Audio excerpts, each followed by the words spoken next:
Vous suivez la télévision Isanganiro. Bienvenue, chers téléspectateurs, à ce journal dont voici les principaux titres. Le maire de la ville de Bujumbura, Jimmy Hatungimana, a tenu une conférence publique à l'endroit des habitants de la commune Mouha et les conflits fonciers et les dossiers très mal traités en justice sont quelques-uns des problèmes évoqués par les habitants de cette commune. Vous aurez les détails au cours de ce journal.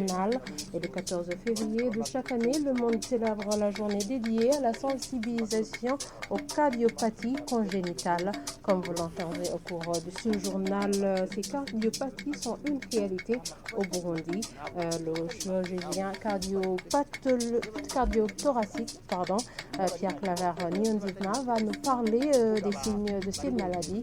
Et le 14, c'est également la fête des amoureux, la fête de Saint-Valentin. La radio-télévision Isanganiro a fait le tour de la capitale Bujumbura. Nous y avons accueilli l'ambiance qui y est née. Tout de suite, les détails.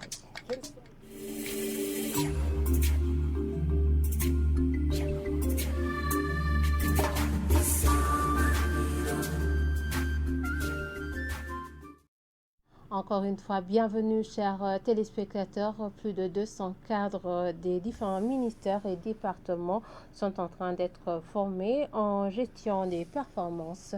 Une formation qui va les outiller dans la bonne planification des projets, un des critères de bonne gestion, selon Tade Ndikumana, ministre de la fonction publique. Il ajoute que ces cadres formés seront évalués pour mesurer l'impact de cette formation sur leur travail.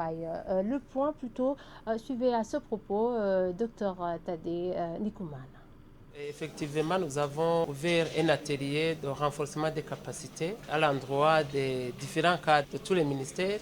Et on va renforcer pendant cette semaine à peu près 225 cadres et sur la gestion des performances.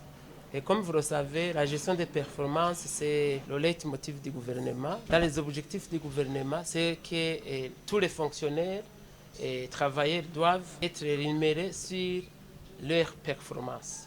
Donc, nous avons voulu, comme c'est dans le cadre de notre ministère du Travail, de l'Emploi et de la fonction publique, de renforcer les capacités en gestion des performances de tous les fonctionnaires de l'État. C'est pour pouvoir évaluer et regarder comment les différents secteurs puissent atteindre les performances.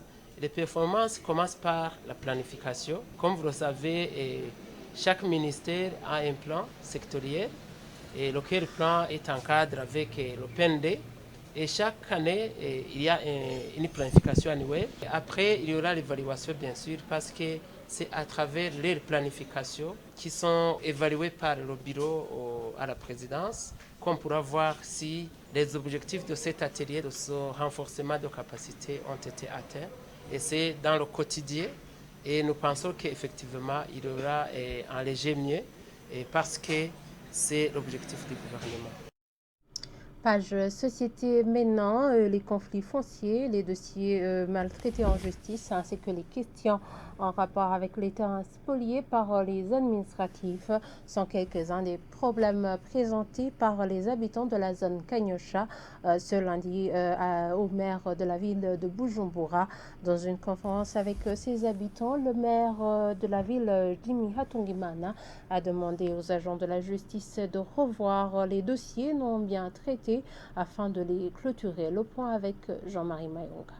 Lors de cette conférence avec les habitants de la zone Kanyosha, en mairie de Bujumbura, la grande partie des questions posées étaient liées aux conflits fonciers et les dossiers se trouvant dans la justice. Certains habitants ont soulevé la question de leurs parcelles se trouvant au cimetière de Nyabaranda d'une superficie de 12 hectares qui est partagée par un groupe de 11 personnes. Ces habitants ont signalé qu'ils ont porté plainte contre ce groupe de gens, mais sans succès. Chose étonnante selon ces habitants, c'est de voir comment ce groupe municipes continuent à ériger des maisons dans cette place alors que le dossier est déjà dans les mains de la justice. Sur cette question, le maire de la ville de Bujumbura, Jimmy Hatungimana, a exigé l'arrêt de toutes les activités qui se déroulent dans cet endroit et si possible, il a demandé au chef de la police dans cette zone de placer si possible une position policière pour que ces gens cessent les travaux de construction des maisons. D'autres personnes ont parlé de leurs parcelles spoliées et qu'ils n'ont pas eu d'indemnité ou attribué d'autres parcelles pour y placer leurs maisons. Le maire de la ville de Bujumbura, Jimmy Hatungimana, a dit que ces personnes doivent être rétablies dans leurs droits et sur ce, il a mis en place une commission composée de plusieurs autorités en vue de trouver solution à ce problème. Au cours de cette conférence, les invités étaient les habitants venus des quartiers de la zone Kanyosha en commune Muha.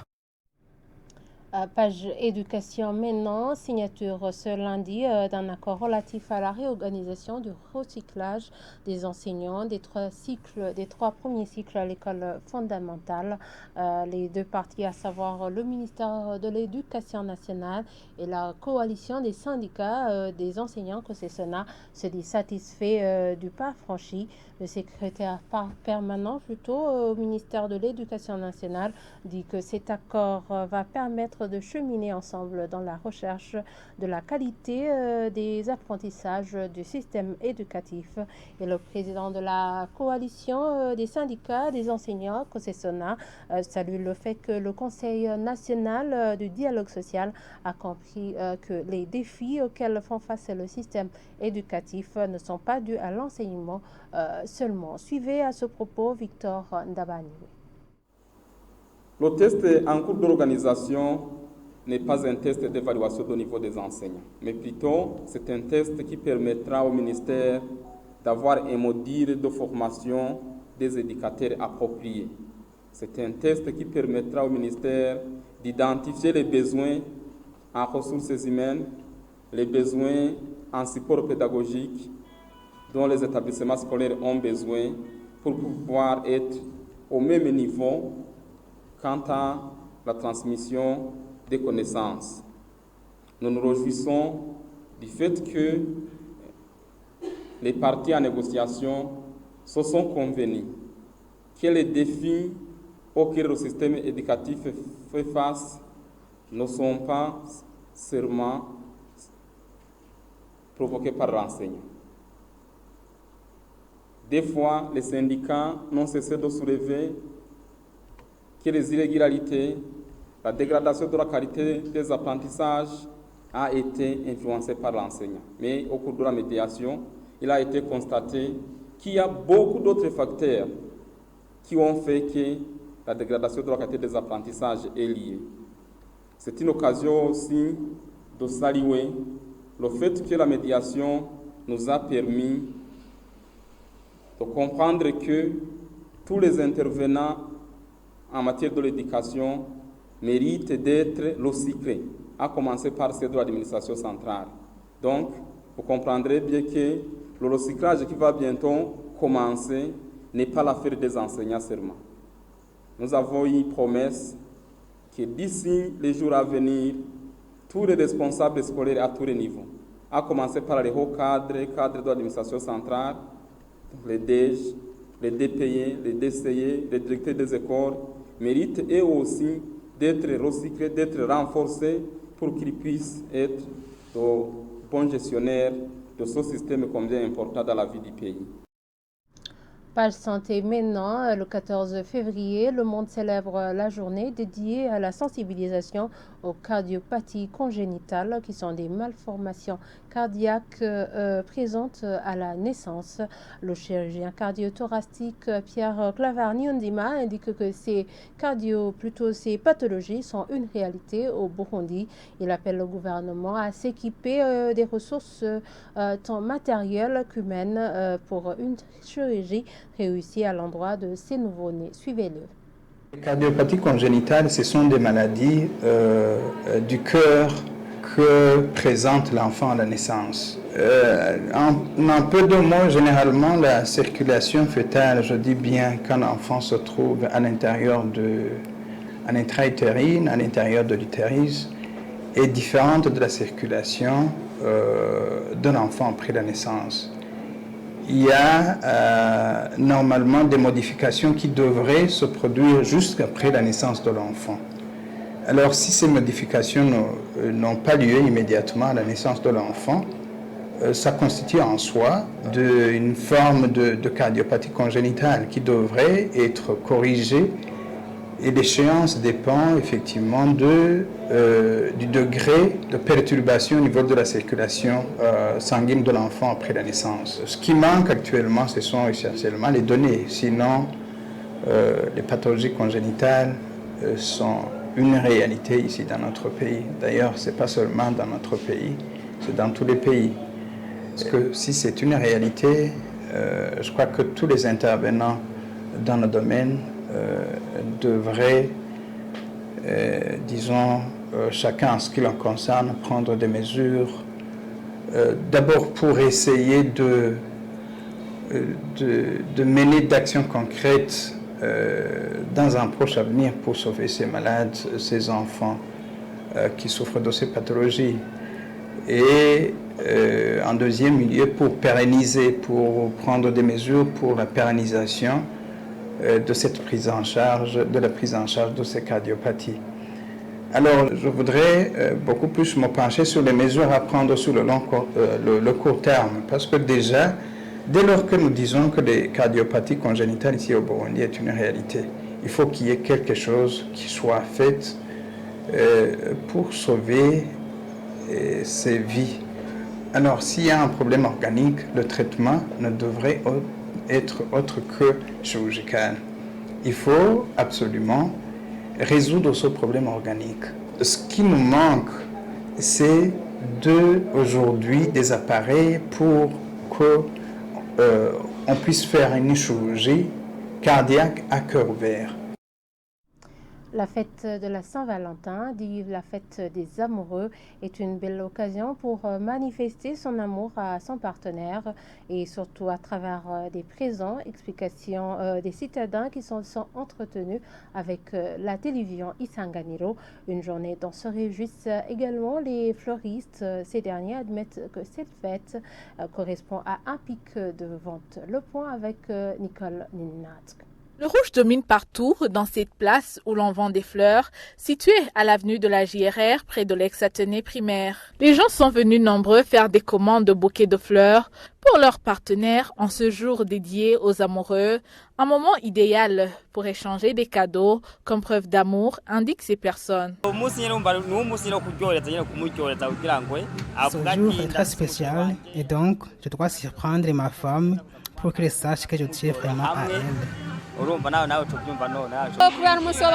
Ce serait bien de préparer quelque chose de spécial à cette date pour faire comprendre à ton partenaire que tu l'aimes bien.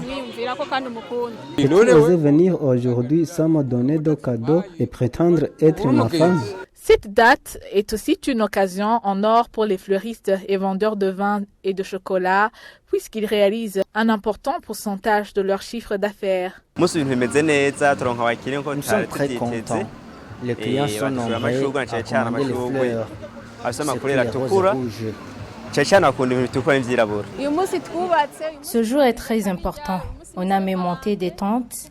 Tout est en rouge. Concernant les prix, nous avons augmenté les prix car il y a une forte demande de bouquets de fleurs. Moi, je vends des fruits. Aujourd'hui, personne n'est venu. Tous nos clients veulent seulement des roses. Cette fête, qui est devenue laïque au XXe siècle, reste une fête commerciale pour certains et une occasion de célébrer l'amour pour d'autres. Et quittons Bujumbura et rendons-nous à l'international où les États-Unis considèrent que la Russie pourrait envahir l'Ukraine à tout moment et que l'Europe vit le moment le plus dangereux depuis la fin de la guerre froide il y a 30 ans de cela, selon les informations que nous tirons de France 24. Face à cette tension, un véritable carrousel diplomatique a eu lieu pour éviter une escalade. Les civils ukrainiens qui habitent à proximité de la frontière de la Russie se préparent au pire. Ils se tiennent prêts en cas d'attaque de la Russie. Images et commentaires. Monter et charger un fusil d'assaut. En quelques heures, ces civils ukrainiens apprennent le maniement des armes de guerre en cas d'attaque de l'armée russe. Une formation express dispensée par des soldats de la garde nationale ukrainienne. Pourquoi suis-je venue avec mon fils? On se prépare à toutes les éventualités et je veux qu'il soit prêt. Je suis prête à me défendre. Si quelque chose arrive, je défendrai ma maison, ma ville, mes enfants. Je le ferai et je serai prête au moment venu. La tension est encore montée d'un cran dans la région. Les États-Unis ne cessent d'alerter sur une invasion russe jugée imminente. Au cours des 10 derniers jours, nous avons vu une accélération dramatique de l'avancée des troupes russes qui pourrait à tout moment lancer une offensive militaire. Cela pourrait être cette semaine. Mais bien sûr, l'ordre d'attaquer n'a pas été formellement donné. Et donc on ne peut pas dire à quel moment précis cela pourrait commencer. Mais le dialogue n'est pas rompu. Les échanges téléphoniques se sont multipliés entre dirigeants occidentaux et russes. En témoignent ces appels entre Emmanuel Macron et Vladimir Poutine, ou encore entre le président ukrainien et Joe Biden. Olaf Scholz est attendu aujourd'hui à Kiev, avant de rencontrer Vladimir Poutine mardi, pour tenter, une nouvelle fois, d'éviter un conflit armé. Les discussions diplomatiques se poursuivent, mais jusque-là, elles n'ont pas vraiment permis d'apaiser les tensions. Et voilà, c'est ici que s'achève ce journal. Merci de nous avoir suivis et très bonne suite de programmes sur la télévision Isanganiro.